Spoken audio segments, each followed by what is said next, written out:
It's absolutely spectacular. The sharing of knowledge has been incredible. Especially the networking in the sessions, the exchange of information is immense. How people are managing spectrum, what they're doing, even the concept of what is to come and how the applications will be layered on it is also very important to us. As a small nation, we need to understand, especially how to connect the underconnected and the underserved. It's a critical thing for our government. So both inside the conference area and outside has been really remarkable. Standardization and harmonization.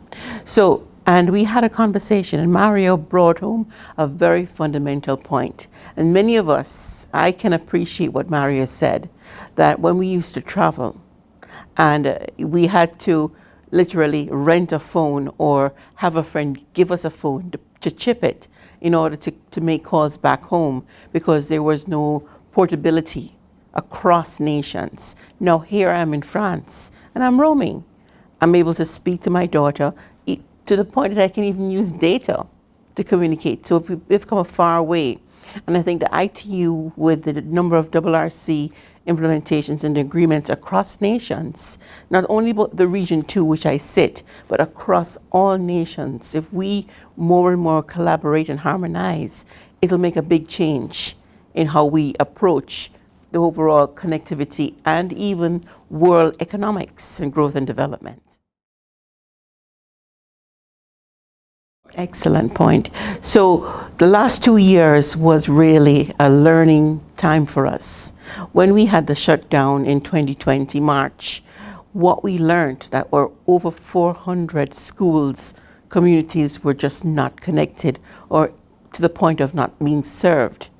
So we had to come together as a group, and we had joined up government for the very first time. I think that was really a successful thing, and private partnerships stepping in because we recognized that we had to fix this. The playing field was not level.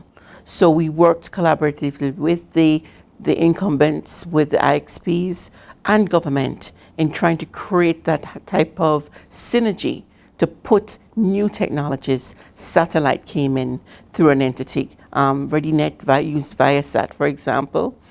And what has happened, it has expanded the market so much that so many players are now entering.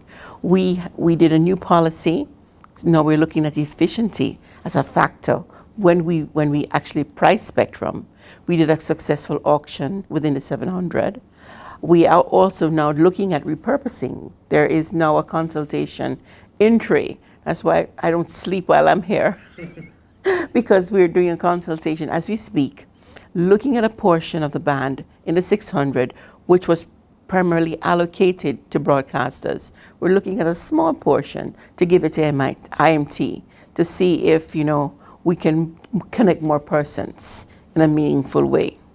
So we're doing quite a bit of things. Also, we're looking at emergency systems in a big way, utilizing the bands that are allocated to government for emergency systems. And now we're working to put in an infrastructure for government that we can lower our costs across the board with telecommunications applications and become a digital society. That's our 2030 vision.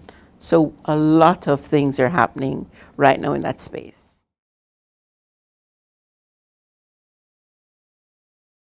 It's very important because, again, when I think of DSA, I think of universal access.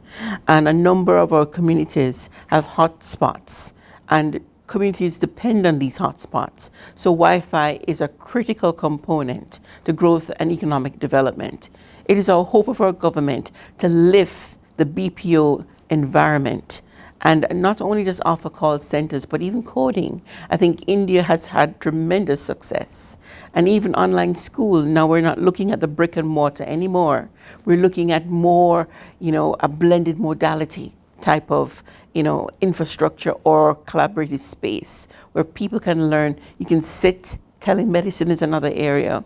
So these using Wi-Fi to connect more is a critical component in any, developing nation like ourselves.